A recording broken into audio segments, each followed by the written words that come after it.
بسم الله. السلام عليكم ورحمة الله. نستأنف حلقاتنا عن أمراض الدم، واليوم نتكلم عن واحدة من أمراض مشهورة في هذا الإطار، هو مرض يقولوا له ورم النقي العديد، والله لو ميلوم ملتيبل. ولا نبدأ الفيديو الأولى على صورة انترودكسيون ولا مقدمة عن الميلوم بصورة عامة. هكذا نتكلم عن لي ديفيرونت فاريتي دو ميلوم، لي بيغوس والميلوم اندولون والميلوم symptomatique. Pour enfin continuer la présentation clinique ou les manifestations biologiques, pronostic ou le traitement. Donc الفيديو الأولى والله الأولى منهم لا تعود sous forme d'introduction عن le myélome multiple.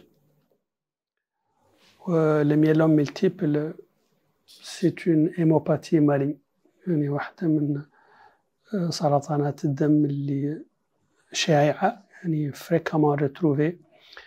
تعتبر تقريبا نسبة إصابتها 1% من بين tous les cancers. وبالنسبة للزيموباتي ماليني اللي هو أمراض الدم الخبيثة à peu près 10% من الزيموباتي ماليني. والميلوم ملتيبل هو من نفسه sur le plan physiopathologique عبارة عن une prolifération maligne de plasmocytes tumoraux. Voilà, زاد plasmocytes, oui, des plasmocytes tumoraux qui se multiplient au niveau de la moelle. هذه la physiopathologie. Donc c'est une prolifération, et la prolifération elle est multifocale, d'où le nom multiple, je parle de myélome multiple. Donc c'est une prolifération multifocale de plasmocytes tumoraux. Les plasmocytes tumoraux au niveau de la moelle, bon, ils يمشوا على la moelle اللي عندو une atteinte extramédullaire. Le début de la maladie, c'est une prolifération au niveau de la moelle. En guise d'introduction, شوية عن le plasmocyte. Le plasmocyte, c'est un lymphocyte B activé. Et là, dans l'hématopoïèse, il y a la lignée lymphoïde. Il y a les trois éléments, le lymphocyte B ou T ou natural killer. Le lymphocyte B, au niveau de sa maturation, on a une cancérisation. Ça nous donne plutôt des leucémies lymphoblastiques. C'est valable pour les leucémies aiguës d'une façon générale.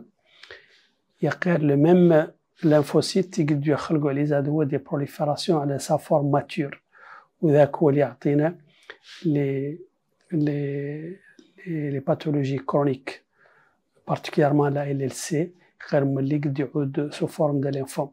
تعرفون le lymphome, pour qu'on puisse parler d'un lymphome, il faut que le début de la cancérisation يعود خلق au niveau des organes lymphoïdes secondaires, ce qui est valable aussi pour le myélome multiple. Donc l'OMS actuellement, en tout cas sa classification l'achire en 2016, les hémopathies malignes, elle classe le lymphome avant le myélome comme un lymphome. Donc une prolifération lymphocytaire. Comme le lymphocyte mahadou de la moelle, quand il subit une prolifération, on parle de leucémie. Le lymphocyte B néguise les organes lymphoïdes secondaires pour la maturation ou pour le contact avec l'antigène. Il se transforme en une forme, une variété de lymphocyte B, le plasmocyte.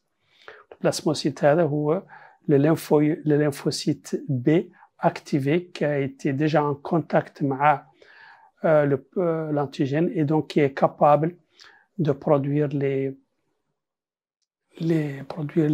immunoglobulines. Et donc quand il revient à la moelle, on trouve des modifications génétiques, notamment des mutations ou des translocations, à l'origine de sa carcinogénèse. يبدأ donc la prolifération plasmocytaire au niveau de la moelle qui va nous donner donc le myélome multiple. Donc c'est un plasmocyte tumoral qui se multiplie au niveau de la moelle et qui est donc responsable du myélome multiple.